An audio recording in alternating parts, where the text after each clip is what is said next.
Hello, everyone, and welcome to another episode of the Business Growth Show, where we talk about all components of business and how to utilize them for exponential growth. My name is Athin Cassiotis. I'm a business growth expert who helps business owners grow and scale to create wealth and freedom. And today, I have an awesome guest. Her name is Angela Johnson. She's a certified Scrum Trainer, Agile Guide, and the founder of Collaborative Leadership Team. And in 2010, she founded the company to provide education and consulting services to clients adopting Scrum and Agile. And she was successful at helping others begin their Agile journey, but wanted a better way to share the highs and lows any Scrum team faces in their journey. And she needed a Scrum team of her own. So in 2014, she renamed her company to Collaborative Leadership Team and began assembling the Dream Team. And CLT takes an Agile approach to manage their service organization. And the company serves many organizations undergoing this journey, including software, hardware, services, marketing, and more. And the depth of CoLeadTeam's experience extends beyond Scrum and includes Kanban, extreme programming, facilitation, and organizational change for business agility. And a graduate of Hamline University, BA, and at University of St. Thomas, M.B.C, Angela focuses her work on the upper Midwestern areas of the United States to best serve in her most important roles as a wife and mum. Welcome, Angela Johnson, and thank you for being on my show. Thanks so much for having me. Yeah, you're very welcome. I'm sure it's going to be an amazing show for everyone watching and listening today. So you're a very successful entrepreneur. So for those people who don't know who you are, please introduce yourself by telling us more about you and your journey. Well, you and I were chatting a little bit about my background being in databases and administering those in software development. I fell into project management. The company that I was working for thought, well, you must be able to manage these software projects because you know a little bit about writing software. And it just never really felt right to me. I felt like a bit of an adult daycare provider, checking up on people and whatnot. And so when I found Agile and Scrum, to me, it just made common sense, right? Empowered teams, setting a direction and letting them figure it out. And so in 2010, I honestly didn't set out to come up with a company, like some entrepreneurs do. Some entrepreneurs are very intentional with what they want to do. All I knew was, why should these other people take a bigger cut of the pie just for doing a little extra paperwork? They were making margin on my services. Why can't I do that for myself? And so as I established the organization, I got busy. And so I attracted like-minded individuals. And all of a sudden I had a team. So that's when we really got serious, when we rebranded the Collaborative Leadership Team and decided we're gonna do this better and differently than other people. As an entrepreneur, I have not stopped thinking about what's next. In 2019, right before the global pandemic, we vertically integrated our need for space because we had wanted a really awesome place for people to come to take our classes. And then we licensed that space out to other people who need a place for a professional meeting space. Right before a global pandemic, huh? Let's open an 8,000 square foot event center as a side hustle, and then it has to be closed down. So post COVID, two things that we're loving for adapting our own businesses, services, right? So staying agile. One, I'm talking to you. So globally, right, we're able to meet people all over by flipping some of our classes and services to being online, on camera, virtual via Zoom. But the part about licensing our space out to other people is booming because so many companies during the pandemic let their own real estate go. But now they want a space to get together for a board meeting or for a training class or for an event. And they love that they can come to our space and use it. It's not co-working because we don't lock people into memberships or anything like that. So definitely enjoying some successes from that little side hustle that started in our business right before the pandemic.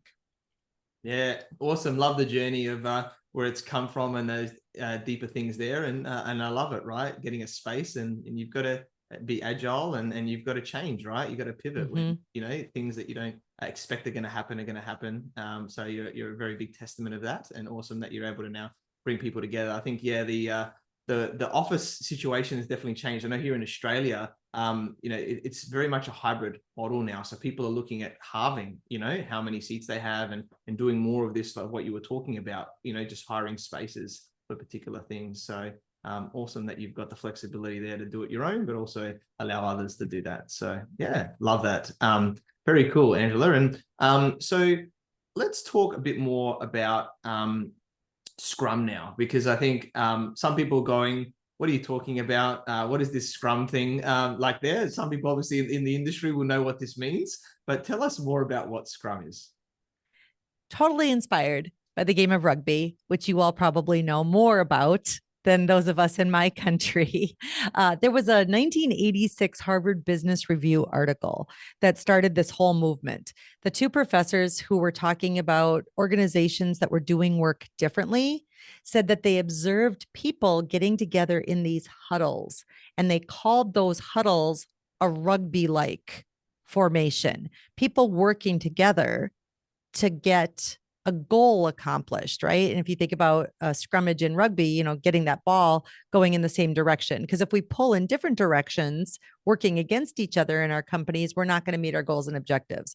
So some people think Scrum is an acronym, and it's not. It's totally, that metaphor is totally from the game of rugby, that scrummage, people working together in a rugby-like approach. And so the formal aspect of that framework came about in 1993, when the two creators of Scrum created the Scrum Guide. They wrote a paper that became the Scrum Guide. And now we have, of course, certifications and training classes and all those fun things that people can learn more about it. And that's what I do. I'm one of about 250 certified Scrum trainers on the planet who can help people become Scrum Masters or become product owners or work this way as a team in that rugby-like formation. Yeah, awesome. Love that. And at the time of this recording, the Rugby World Cup has just finished. This will come out a little bit later, but the timing of it is impeccable on that one there. So love it. And yeah, there's always different ways of working as a team. So very interesting. And you also do Agile, right? So let's talk about, whether there's some similarities or what are the differences here, so understand more about what Agile is as well. Scrum is considered Agile, but Agile isn't necessarily Scrum, which sounds super confusing, but it's kind of like saying, I drive a car. Well, what kind of car, right? What make and model is it? So Scrum had been in existence since 1993, but so had other methods that were specific to software development, like extreme programming, dynamic system development. And so the creators of all these different frameworks got together. They met up at a ski resort in Utah in 2001, February 2001. And so they chatted with each other about where they had some similar ideas. So they wrote their ideas down in a manifesto that they called Agile. All of their ways of working poised businesses to pivot, to adapt. So Scrum is one of those Agile approaches, but so is extreme programming. So is dynamic system development method. And in the year 2023, we do have a lot of people using those interchangeably, but that's one of the first places I start with organizations. If they're using the A word, if they're saying Agile, Agile, Agile, like, hang on a minute. What do you mean by Agile? Because you could just mean small a, like pivoting, like you were talking about earlier, or do you mean one of the frameworks? Oh, we mean one of the frameworks. Well, which one? Scrum is popular. It's one of the most popular ones. So generally people will answer Scrum, but there are some of the other frameworks that were represented there too. Yeah, awesome. Love that. Yeah, I'm just thinking to myself going down a ski slope or something. Not that I've been skiing before, but being agile, changing it up. Very important. Yes, that's right. I can always dream, right? Maybe I'll get a white Christmas. We get summer Christmases over here. We don't get the white ones in Australia like you guys do in the US. So hopefully one day I'll be able to enjoy that a little bit more. But yeah, cool. Love that. And yeah, all the different frameworks that are behind that. And you're also the author of the Scrum Master Files. Very cool book cover as well, I must say. Yes, love that. Very, very cool. It's definitely a good one. And so tell us a bit more about, I guess, why you created it and how it can help us. Hey, I always say it was third time's a charm, because when I set out to write a book about 10 years ago, I was very foolishly sitting down to kind of chronicle one of my customers' journeys through using agility, through using Scrum. And as I was interviewing them and talking about putting their stories together, it never felt right. And part of me just had this overwhelming sense of, this isn't your story. It's their story. I mean, you taught them, but they ultimately had to make the choices. They ultimately had to do the hard work. You shouldn't be doing this. So I just stopped, right? I just got kind of, defeated. Then I was talking to a friend of mine who wrote a book about teamwork. And he's like, well, you should talk about where things go wrong and how to make it right. And as I started writing it, it felt very, very prescriptive. And none of these things is prescriptive. This is more of a framework. This is way too contextual and experience based.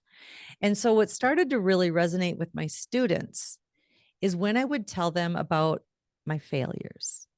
First attempt in learning. That's what FAIL stands for. And what I wish I would have done differently. And that's really what this became. So in the book, it's a collection of 6 of my very specific case studies, but I take people through exactly what happened, where it went wrong, how to have avoided it in the first place. And I've anonymized them to the point where there's not a single personal pronoun. So it literally puts you in the case study. And so if there's people who are newer to this, they can kind of learn vicariously through my experience if they're looking to paint a mental picture about what some of these scenarios a Scrum Master may find themselves in. And so that's been a big hit. So third time's a charm, right? Love that. Awesome. And I love the acronym for FAIL as well. That's the first time I've heard that specific one. So very, very cool too. And love that. Yeah, you kept going and you adjusted and found out what worked the best and what, resonated most with others. And I think that's a key business lesson, right? Is not doing what you think is best, but what connects with people more and what is best for them. So right. love that. And you talk a lot about being a Scrum Master, right? And we all, should be striving for mastery in whatever we want to do to continue getting better. So what people skills are really necessary to be a great Scrum Master? Of course, I always say people skills, more people skills. So they need to be an active listener, pretty hard to listen when we're talking. And I always say Scrum Masters need to listen not only with their ears, but they need to listen with their eyes. And the distance learning, the remote work has made it a little bit challenging, but look at you and I, we've got our cameras on. We can see each other's facial expressions, body language, things like that. So Scrum Master has to have all those soft skills, active listening, empathy, emotional intelligence. They can't shy away from conflict. So really great conflict resolution skills. So even though we were talking before about the game of rugby, I mean, I don't know if y'all have referees, but they may have to don their black and white stripes and grab a whistle, right? And be the person breaking something up every once in a while or helping people through tough times in conflict. So there's a lot of those soft skills that Scrum Masters, even though master of Scrum, kind of a sensei, has to bring to the table. So there's no sort of, they need to be somebody who used to code or somebody who used to, do database administration like I did. I really like the people stuff. I'm more of a people geek. So I really gravitated towards that. I was happy to let the hard skills or the tangible skills go and embrace those soft skills when I became a Scrum Master. Yeah, love that. And, they're saying the studies, that's the most important thing, right? Because anyone can learn more of the hard skill, but it's in, mastering those soft skills where, because everyone's got different personalities, different ways of looking at the world, of how you create a great team, right? Because you can't do the same thing for everybody, because everybody works differently in that way on how we communicate to them and how we pick up those cues, like you said, with the body language and everything else. So love all of that as well. And one thing you mentioned there was about, putting on the referee and navigating conflict. So I think, there can be a lot of conflict, right? That happens in a team for whatever reason, whether it's with yourself directly or within team members there, and making sure that, we're getting back on track to where we need to be heading. So what can we do when if we go a bit more specific now about navigating that conflict to make sure that we're getting back on track as soon as possible? It depends on the nature of the conflict, because not all conflict is bad. Some people think, the word conflict, fighting, arguing. Sure, it can be those kinds of things. It can also just be somebody doesn't understand. another person. I don't understand you. You don't understand me. And so a Scrum Master who's really actively listening, instead of it being deemed as a negative conflict, it might just be them facilitating, helping the two people understand each other so they can paraphrase. They can paraphrase what they heard. Sometimes they can mirror, which is just literally saying the word verbatim, and by a third party, just a different voice saying it. Sometimes that clears up the confusion. But when it is emotional and when it is negatively charged, I never underestimate the power of a timeout. It's okay to call for a break. It's okay to say, let's get back together in 5 minutes. It's okay to let everybody go to their corners and follow up individually, especially if it's between two people. So talking to one of them, talking to the other one, then bringing everybody back, or even in the moment, making yourself that person who's going to direct. So saying, let me see if I can help. And for the purposes of not making this worse, let me start with one of you, and then I will, direct the question to the other one. So really hardcore facilitation. Those are some things that I would try if it was a negative situation. Firstly, always the timeout. I love that. And it's very rugby based as well, right? Because they have the sin bin where they send people out for like 10 minutes or something like that if they get to, bad tackle or whatever there. So, very, very, relevant with, those the Scrum and that element there. And you're right, because, just generally with business, right? If, with emotions, they can cloud our judgment and our decisions. And that's both ways, being quite negative emotion or being quite positive even emotion, right? So just allowing that to go back to equilibrium for people. Sometimes you just need a few breaths or a few minutes there can be very powerful in that moment to go. And I think it's also around, for you, I think as a leader and a manager now, we need to have some sort of coaching skills. Like I've done NLP master practitioner training and understanding, okay, what are the questions? How do we help people, right?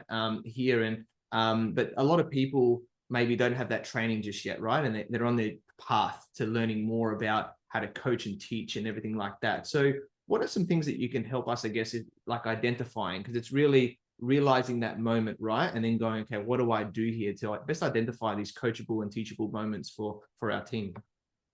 There's such a tendency for some of us in leadership positions, or even if a newer Scrum Master has the best of intentions, to try to put their hands all over the work, or here, let me get in there and do this for you. I would say caution, caution, caution. Because if you're going to take that person's ball away, they're not learning anything. You're taking their learning opportunity away when you need to let them reflect on what's going on. So the best thing you can do is pause and not put your hands all over somebody else's work. That's what I call it. I'm like, get your hands off their work, but then ask a lot of questions that can reflect or force that person into self-reflection. So even one of my own team members was going on and they were kind of talking about how they weren't very good at something. So I said, yet, what do you mean? I said, well, you're not good at it yet. So what would it take? So sitting around and saying you're not good at it, that's just going to create more of that. But if you start focusing on what you can do or what it would take to get you to the next step, let's talk about that. Oh, okay. So then we started having that conversation. Another thing is the assumptions we all make. This little voice inside our head that likes to just talk to us 24/7. So if somebody is just really getting into their own ego and they start using a lot of words like always, never, very, those aren't very helpful. So what do we know for sure? What are the facts of the situation? Let's get down to just the facts. And rarely is it as bad as somebody thought it was initially. And rarely is it as good as it could be either. So we just focus on the facts and then talk about what we can do next. What can we do next that would add value? What could you do next that would get you towards that goal? So those are some of the little tidbits I try to work in when I'm talking to people on my own team, and then also teach people in our classes that are looking to be a stronger Scrum Master or coach. Yeah, I love that. So much gold in that area there. And, one little tip that I'll give to people, right, is that Don't use why questions, use what and how questions. That's a very simple way, because if you ask a child if they break a plate and go, why did you do that? Well, I don't know. Like, it just happened, right? Like that. But if you said, oh, what made you, break the plate, or how did that happen, or something like that, you're allowing them to then express it better. So that would be my little tip on top of that. You provide a lot of gold, but just to simplify it for people, ask the what and how questions in those moments, and that will allow that reflection, or like you said, which I love, around changing that mindset, which I think is so important, right? Not just us as the business owner or the entrepreneur, but the team there. If there's some limiting beliefs that are holding them back, I love that example of how you reframe that and going, okay, well, how do we want to look at this moving forward, and focusing on those really beliefs. So loved that section there. Pretty powerful. Awesome. So I guess I believe, self-published, right? The book here as well, which I did. Yes, which is a big one. And a lot of people, I think, will be like, a book, it's big. And, maybe they're thinking Chat GPT now, but I think you should write a book yourself still, right? Don't use AI or anything like that on what you're doing. But there's a lot of benefit, because yes, you can get publishing companies, but are they going to take it? And they take a big portion of that. But a big, thing is self-publishing, right? And just doing that, and then being able to, put it out there into the market. So do you want to just tell a little bit about that process, and how it's helped you to to get your book to where it is? For sure. In the 3 times a charm that I mentioned earlier, it wasn't just the direction of the book, it was exactly what you just said. Because I started traditional publishing, and I actually had a contact. They give you their form that you have to fill out, which is really like coming up with the table of contents, and like coming up with a chapter or two. It's daunting. It's just overwhelming what they want you to turn in, even before they'll entertain the conversation. So I had done the initial pitch, and they were like, yep, on board, do all this. Oh, so demotivating. And then my friend that I mentioned on round 2, who was a published author that was trying to help, told me they had done it through a ghostwriter. So you mentioned Chat GPT, which really wasn't a thing at that time when I was, talking to my friend and got the ghostwriter on board. And I did pay this person an enormous amount of money, and they did work as an editor and ghostwriter at a very large publisher. It wound up sounding like him and didn't sound anything like me. The voice was just terrible. And then with the Scrum and Agile stuff, if somebody really doesn't understand that, they can do more damage than good. And so I wound up correcting all these things and got frustrated, and then just let it sit. During the pandemic is when one of my friends, who's actually a competitor to me, but we're friends, we were just having a chat, and he self-publishes, and he's like, get off your butt and just do it. If I can do it, anybody can do it. And his wife is a very talented artist, and he's like, she'll even illustrate it for you. And so that's how I got going on that. So I did self-publish through Amazon. I did record my own audiobook, got in a little booth here, turned on the microphone, and published via Audible. My husband produced it, so he learned how to edit and make me sound amazing. Some of my students did quality control on it. I sent them the files and said, tell me where I could do better or where I have mistakes. And then when you self-publish through Amazon, there's an option to do Kindle, which you can do, through them to do electronically. So those are the 3 mediums it's in right now, is Audible, Kindle, and paperback. Somebody asked me if I wanted to do hardcover. I'm not really interested. Amazon now has that option, and I could, but the value of this for my students, for me, I want to see this thing bent. I want to see Post-it notes sticking out of it. I want to see it highlighted and thrown in somebody's bag. The worst thing for me would be to see a hardcover sitting on a shelf that's never touched. No, I want this thing read and used and being their companion, right? Their go-to guide. So I'm a big fan of self-publishing, as you can tell. So that's what did it for me. Yeah, awesome. Thanks for sharing that journey, and showing that it's possible, right? Like to do it, a lot of it yourself, or getting some help and feedback, from people around you, that you could work it out, right, in that way, and get it in your voice, in that way, which, yeah, I'm in the process of, looking at my book as well. So it's great to hear other people doing that, and then Amazon giving us that opportunity to be able to do that as well. So love that. Let's talk about prioritizing now, because I think this is a key topic here. And, I think a lot of people, including myself, sometimes it can be challenging, right? And, you've got the little matrices of urgent, important, or, I've got all the urgent stuff and everything like that. But, that can take you away from actually being really efficient in what you do. So do you want to talk about, people think, they've got all these priorities, but then, there's some challenges there of how we can look at that and, really be more efficient in what we do. If everything is priority, nothing is. So it's really hard to say, well, it's all priority. Because if you were to say that to somebody on your team or to any one of your employees, they'd be like, oh, well, I guess it's up to me to guess. Well, then how dare we get mad at them if they guess wrong? Well, that's not what I would have done first. You've got to give me direction. So as leaders, it's really, really important to give the direction. And so something has to be 1, something has to be 2, something has to be 3. Depending on the type of business we're in, I think you and I are both in services organizations. So for us, a lot of the things that drive priority or the order is the calendar. It's client facing work, or are we face to face, or are we online? The calendar runs our world at my company. So certainly for the things we're doing online, but also the physical presence. Are we going to have guests in our space? That may not apply to another type of business or a brick and mortar type business. There may be a business that supplies parts or goods to another industry. For them, it might be orders. It might be revenue generation.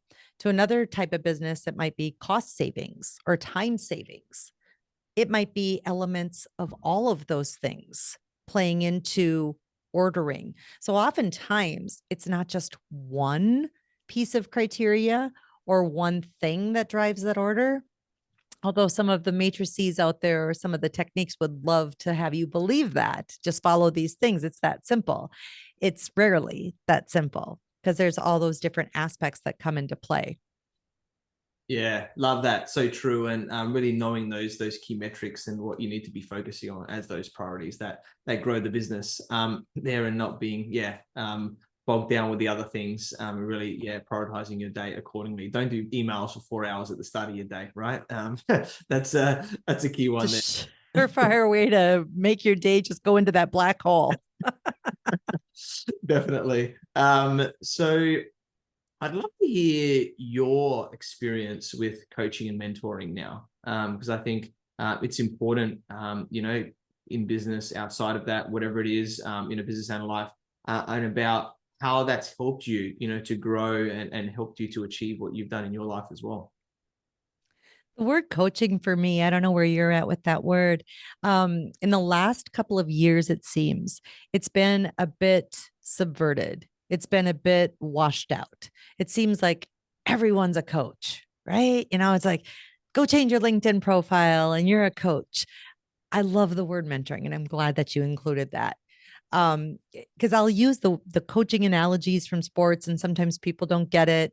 And when you talk about a true coach, they aren't running out onto the field and ripping the ball out of the player's hands. That's not coaching. Coaches give feedback. Coaches ask tough questions. So the reason I like mentoring is I think it's more honest for what I do. There are times when I've literally had to show or to model Scrum Master behavior, even if that's stepping in and facilitating a conversation with the junior person, watching me, listening, frantically writing things down, and then having them do it next. And then I give feedback. But for me, modeling and literally showing them how to do it, that's not really coaching all the time. Not when you look at a lot of the coaching definitions that are out there. So I see that as more of a mentor. And when we have engagements, whether with it's a student one-on-one, engaging us in what they would call a coaching capacity, or a company engaging us that way, we answer questions from our experience based on using Agile and Scrum and all the years we've been working that way. If you looked at the International Coaching Federation, that would be a no-no. Coaches don't answer how-to questions. That's not coaching. So I love mentoring. I love mentoring and guiding. I think it's more honest. And I think it also can set us apart in a world where everybody all of a sudden is being called a coach. Yeah, completely agree with that. And that's why I definitely use both of the words. And it's interesting in different countries as well. I found like the US compared to Australia, the way they think of those words, and everything only has the meaning you give it, right? Like any word, it can be to a lot of people. So I think yeah, very, very interesting there. And I think you need a combination, especially when you have the experience. If you're new, obviously it's going to be more of a coaching capacity because you're just going to be asking the right questions. But as you're building experience up, then sharing that and mentoring people, and everything is so important there, and that combination of it. So love that answer. So true, and great that you've being able to do that and being able to model. I think modeling with NLP that I've learned is the quickest way, right, to get to where you want to be. And that's where showing that, and then I think for everybody here today, right, is that if you want to be something, if you want to be a master at Scrum or whatever that is, right, find people that are a master at that and go, okay, well, what are they doing? How do I model them? Actually looking at it, that write notes, understand their beliefs, all of those things, their behaviors, and implement, right? And that's going to be the quickest way to be able to get there faster, right? For sure. Yeah, love that. And yeah, so it's been really powerful, here today with what you've shared with us. I've loved getting into Scrum mode with you and learning all these little intricacies, and so true about how we work with the team and how we do it differently. And I'm sure, the book's really powerful as well. And I guess as we're starting to wrap up, here today as well, what one key piece of advice would you like to give to all the entrepreneurs watching and listening today? Entrepreneurs especially, gotta love the grind. I've been doing this for 13 years. And what keeps me going is the grind. People think it sounds glamorous to work for yourself, but there are days you just got to wash the dishes. There are days you just got to get through that inbox. And so if you can set up daily routines, even if it feels like a grind sometimes, that is what's going to keep you around, right? That's what's going to keep you keeping on. So gotta love the grind. There'll be the fun days, but there's going to be the grind days. Learn to love the grind days. Yeah, love that. Completely agree. It's that focus and discipline, right? With the journey of up and down of business, and you just got to put in the hard yards and love that grind where you can. So love that.